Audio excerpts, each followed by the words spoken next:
केळीच्या पैशातून घेतली XUV 700। हो, बघायला गेलं तर विठ्ठल लाटे आणि संतोष लाटे या वडील आणि मुलाने कमाल करून दाखवली। तुम्ही आता ही गाडी घ्यायचं जे नियोजन होतं ते कशा पद्धतीने डोक्यात आलं? कुणाची इच्छा होती नेमकी? ती मुलांची इच्छा होती, माझी इच्छा नव्हती, पण मुलांची इच्छा होती। आहे आपल्याकडे प्रॉपर्टी, त्याचा उपयोग बी काही असं म्हणून घेतली ती। काय सांगाल, गाडीचं नियोजन जे आलं ते कसं आलं, काय ते सांगा की? पहिल्यानं 2.5 एकर केळी होती, 2.5 मधून मग म्हणलं केळी पुन्हा वाढवावं, आणि त्याच्यानंतर त्या केळीच्या याच्यावर एका प्लॉटवर पुन्हा गाडी हे होईल, ह्या हिशोबानं गाडी घेतली।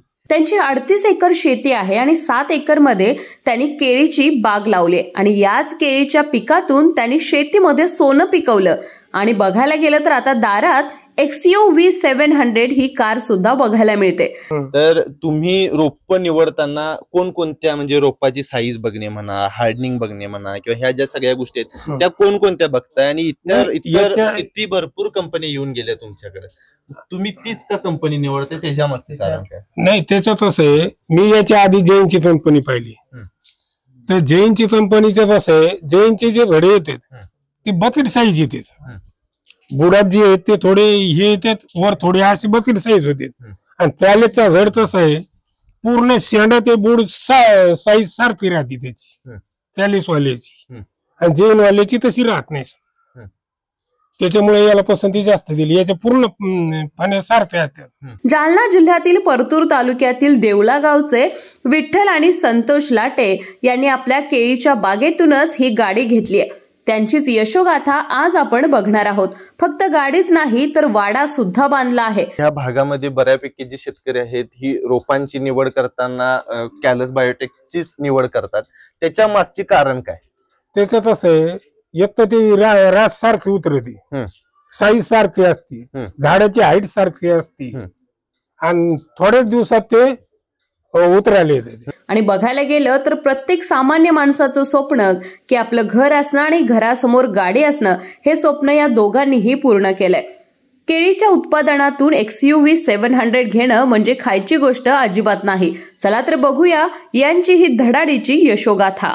दर्शक हो, नमस्कार। कृषी संवाद या चॅनेलच्या माध्यमातून आज आम्ही जालना जिल्ह्यामध्ये आहे। जालना जिल्ह्यातील परतूर तालुक्यातील देवला या गावातील शेतकरी जे आहेत विठ्ठल लाटे आणि त्यांचे चिरंजीव संतोष लाटे यांच्या आज आम्ही वाड्यावरती बसलेलो आहे। खरं बघायला गेलं तर 38 एकर जवळपास यांची जमीन आहे आणि 38 एकरापैकी 5 एकर ते 7 एकरावरती दरवर्षी हे केळीची लागवड करतात आणि केळीसोबत इतर पिकांची देखील लागवड करतात। आज खरं बघायला गेलं तर या मोठ्या बागायतदार त्यांच्याकडून कशा पद्धतीनं केळीची लागवड केली जाते, त्यांचं आर्थिक नियोजन कशा पद्धतीचं राहतं, रोपं कुठून घेतात, कशा पद्धतीने घेतात, ओव्हरऑल वर्षभराचा कार्यकाल त्यांचा कसा राहतो, गडी माणसं जी शेतावरती काम करतात त्यांचं नियोजन कसं, औषध पाण्याचं नियोजन कसं, आणि एकंदरीत उद्या जो काही तयार आलेला जो काही शेतातला माल आहे तो व्यापाऱ्यापर्यंत जाण्यापर्यंत सगळा जो काही प्रवास आहे तो विठ्ठलराव यांच्याकडून आज आपण जाणून घेणार आहे।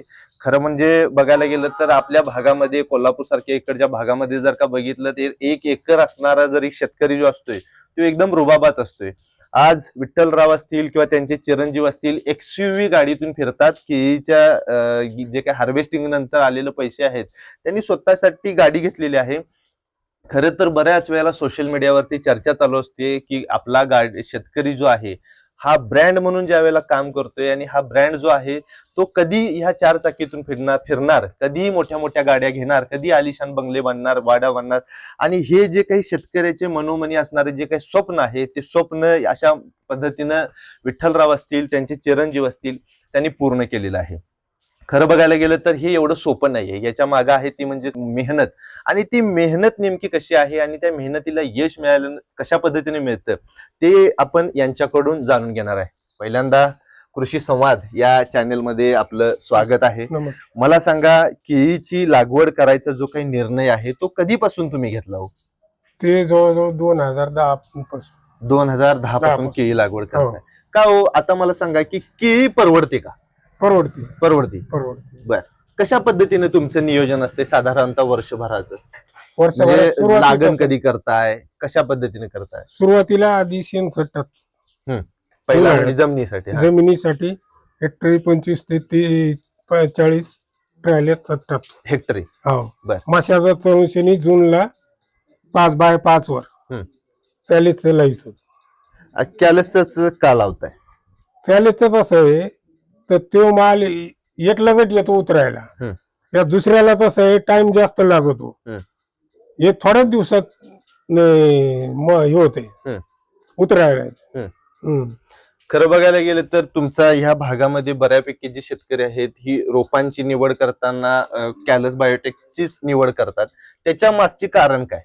त्याच्यात असं आहे एक तर ती रास सारखी उतरते, साईज सारखी असती, झाडाची हाईट सारखी असती आणि थोड्याच दिवसात ते उतरायला येते. आणि ते साईज सारखी असल्यामुळे मार्केट चाललं राहतं. आता जी आपली बाग आहे या बागेचं नियोजन साधारणतः कधी आपण लावली होती? ते जुलैमध्ये 15 जुलैला लावली होती. आता हार्वेस्टिंग सध्या सुरू चालू आहे. बरोबर. कसं ओव्हरऑल जे काही नियोजन राहतंय तुमचं 15 जुलैला लागण केली त्याच्यानंतर औषधाचं असेल, खताचं असेल किंवा लागण केल्यानंतर शेतकऱ्यांना कशा पद्धतीनं काम करायला पाहिजे? ते तर कसं आहे एक तर हवामान आधारित बरं का, वातावरण आधारित नियोजन करतो आम्ही. रोगराई पाहून किडी वापरतात. पहिली ती याची ड्रेचिंग होती खताची, मुळ्याची, पांढऱ्या मुळ्याची, नंतर पोंजाळीची होती. कुठले कुठले औषधं वापरतात, कसं असते? ह्युमिक 1919 ह्युमिक हे पांढऱ्या मुळीसाठी आहे आणि 1919 थोडा हे होतं खत लागू होतं त्याला. हा. आणि बाकी मग 2 महिन्याच्या नंतर हे दुसरे चालू होते. DAP, युरिया हे पूर्ण समजा मग नंतर चालू होते. तुमचा रोल काय काय असतो शेतामध्ये? तुम्ही काय काय नेमकी कामं करताय? काय हेच केळीचे पील काटणी, पत्ती, बांबू समजा घड लागल्याच्या नंतर, बाकी पाळी हे सगळं गडी माणसांचं कसं ठरवून देत? आता ह्या भागामध्ये तुमच्या बघायला गेलं तर गडी माणसं मिळत नाही. त्याचं कसं नियोजन? नाही आमच्याकडे ते सालदार राहतात, त्यालाच काम असतं. अजून भेटते कसं गडी माणसं? नाही अजून तर आमच्या एरियात कसं आहे थोडे बहुत सालदार भेटतात. कसं त्याच्या अडचणीमुळे म्हणा आपल्या अडचणीमुळं ते स्थायीच आहे मळ्यात. त्याला ती सुविधा आम्ही मोफत देतो. राहण्याची सुविधा मोफत आहे, पाण्याची सुविधा मोफत आहे, गॅसचं काही समजा वापरायचं नसतंच आणि लाईटची सुविधा मोफत आहे. आणि त्यामुळे त्याला परवडतंय. तुम्ही काय काय शेतामध्ये कामं करताय आणि त्याला कामं काय काय देताय? त्यालाच पाळी मारणं, खत देणं, पाणी देणं, बैलाच्या पाया टाकणं, नंतर बेड करणं हे त्याच्या मार्फत होतं. बैलावरले बेड करावं लागतात. नंतर आता साहेब मार्केटमध्ये 1000 कंपनी आहेत केळीच्या रोप देणारे. तर तुम्ही रोप निवडताना कोणकोणत्या म्हणजे रोपाची साईज बघणे म्हणा, हार्डनिंग बघणे म्हणा किंवा ह्या ज्या सगळ्या गोष्टी आहेत त्या कोणकोणत्या बघताय? आणि इतर किती भरपूर कंपनी येऊन गेल्या तुमच्याकडे, तुम्ही तीच का कंपनी निवडते? त्याच्या मागचे कारण काय? नाही त्याच्यात असं आहे मी याच्या आधी जैनची कंपनी पाहिली. तर जैनची कंपनीचं कसं आहे जैनचे जे घडे येतात ते बकेट साईज येतात. बुडात जे आहेत ते थोडे हे येतात वर थोडे असे बकेट साईज होते. आणि त्यालेचा घड कसं आहे पूर्ण शेंडा ते बुड साईज सारखी राहते त्याची त्यालेच वाल्याची, आणि जैन वाल्याची तशी राहत नाही. त्याच्यामुळे याला पसंती जास्त दिली. याच्या पूर्ण पाण्या सारख्या असतात त्याच्यामुळे पसंत. घड येण्याची जी काही हे म्हणतोय आपण ते एका वेळेला येतात की पुढं मागं होतंय किंवा त्याचा काय राहतोय? त्याचा दुसऱ्यापेक्षा याचे तसं आहे ती फायदा येत आहे जास्त. घडे जी येतात हे थोड्याच दिवसात येतात. एक बार सुरुवात झाली तर 2 ते 2.5 महिन्यात समजा 70-75 दिवसात फायनल होऊन जाते. काय सांगाल रोप निवडताना काळजी कोणती घ्यायला पाहिजे आणि हीच रोप तुम्ही कॅलस बायोटेक कंपनीचीच रोप का निवडताय? कॅलेक्सचं कसं आहे शेवटच्या फण्या ज्या आहेत शेवटच्या 2 फण्या याच्यात येतात छोट्यात, बाकी पूर्ण सगळा सारखा घड येतो. आणि जैनचा जो घड आहे तर बकेट टाईप तयार होतो. बकेट टाईप म्हणजे वर मोठा खाली छोटा छोटा होतो. एकंदरीत बघायला गेलं तर म्हणजे कुठलीही कंपनी असेल इतर कंपनीचं जे आहे मला सांगा एकरी नफा तोटा हे जो काही गणित आहे येणारा जो काही खर्च आहे तो कशा पद्धतीने राहतो? नाही ते कसं आहे, आता नफा तोटा बरं आहे. पहिली गोष्ट तर तेजी मंदीवर अवलंबून आहे. बरोबर. पहिली गोष्ट तेजी जर आली तर मग माझी किंमत मिळते, आणि मंदी जर आली तर त्याचा हिशोब बी करता येत नाही.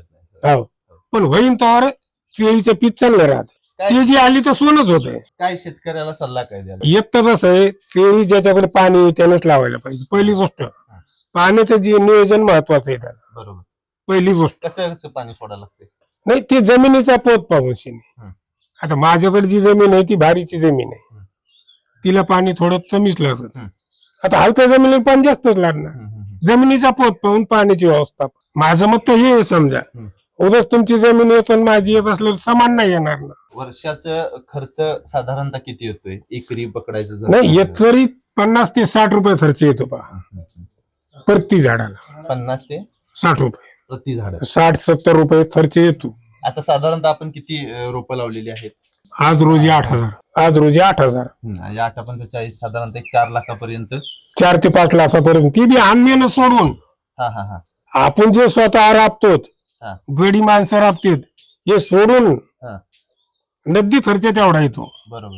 स्वतःचा, औषधाचा, बियाचा, रोपाचा एवढंच जर धरला तर बाकीचा ओर खर्च तर आपण लावितच नाही. आता आपण रानात चालता चालता तण उपटीला आपण काय त्याचा लावतो हे म्हणायचं मला. नगदी खर्च तेवढा आहे 70 रुपये पर. बरोबर. मला एक सांगा, आता बऱ्याच शेतकऱ्यांची मतं असे असतात की बाबा आपण काय ना काय तर आपल्या परिवारासाठी घ्यायचं, घर बांधायचं, आपली स्वप्न पूर्ण करायची. शेतकरी कधी जगणार हो? मग तुम्ही आता ही गाडी घ्यायचं जे नियोजन होतं ते कशा पद्धतीने डोक्यात आलं? कुणाची इच्छा होती नेमकी? ती मुलांची इच्छा होती. माझी इच्छा नव्हती, पण मुलांची इच्छा होती. किंवा आहे आपल्याकडे प्रॉपर्टी, त्याचा उपयोग बी काही असं म्हणून घेतली ती. दोघांची. काय सांगाल, गाडीचं नियोजन जे आलं ते कसं आलं? काय तर सांगा की स्टोरी आम्हाला. पहिल्यानं 2.5 एकर केळी होती. 2.5 मधून मग म्हणलं केळी पुन्हा वाढवावं, आणि त्याच्यानंतर त्या केळीच्या याच्यावर एका प्लॉटवर पुन्हा गाडी हे होईल, ह्या हिशोबानं गाडी. काय सांगाल एकंदरीत आता शेतकऱ्याला सल्ला काय द्या? जो केळी लागवड करणारा जो शेतकरी आहे त्यानं काळजी काय घ्यायला पाहिजे?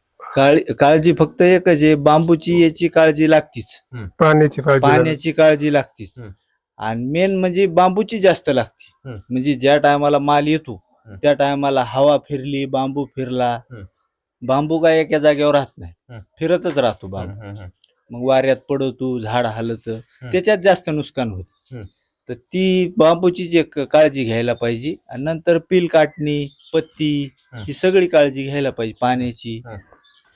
आता तुम्ही ही जी कॅलस बायोटिकची रोपं वापरताय त्याच्यावरती व्हायरस वगैरे काय आहे किंवा त्याचं काय आहे? एखाद्या वेळेस पाणी कमी जास्त झालं तर पिवळेपणा येतो पानावर पिवळेपणा आला की एक तर पाण्याचा प्रश्न राहतो. ते पाणी कमी झालं की जास्त झालं त्याच्यात ते व्हायरस ते तयार होतं. हिवाळा भरण्यात, हिवाळा समजा हिवाळा आला की त्याच्यात ते होते, पिवळेपणा येतोच पानावर. सगळं नियोजन व्यवस्थित केलं तर काही प्रॉब्लेम येत नाही. ते निसर्ग, आता जिथं तिथं सेटिंग होत नाही, काही उन्हात लागवड होती, काही असं हवामान पावसाचं याचं असल्यावर मग काय होत नाही. पण उन्हात झाल्यामुळं मग काय होतं, ते रोप तिकडं असतं कवळंकीचं, आणि इकडं आल्यावर त्याला 4-5 दिवस सेटिंग होऊ द्यावं लागते जमिनीची. सेटिंग झाल्याच्या बाद लागवड करावं लागते. एक 8 दिवस रोप ठेवावं लागते, तेव्हा आपली इकडली सेटिंग होती. आणि त्याच्यानंतर मग 8-15 दिवसाला त्याची हळूहळू ड्रिचिंग हे ते झाले की सेटिंग चालू होती. कृषी संवाद या चॅनेलच्या माध्यमातून आपण विठ्ठलराव लाठे साहेब आणि संतोष लाठे दादा यांची जी काही स्टोरी आहे ते जाणून घेण्याचा प्रयत्न केला. तर ही स्टोरी तुम्हाला कशा पद्धतीने वाटली हे आम्हाला कमेंट करून जरूर कळवा. तुर्तास तरी या व्हिडिओ मी तर थांबतो. अशाच महत्त्वाच्या व्हिडिओसाठी आपल्या कृषी समाज चॅनेलला फॉलो करा. तुम्हाला ही माहिती कशी वाटली नक्की कळवा आणि आम्हाला फॉलो करा.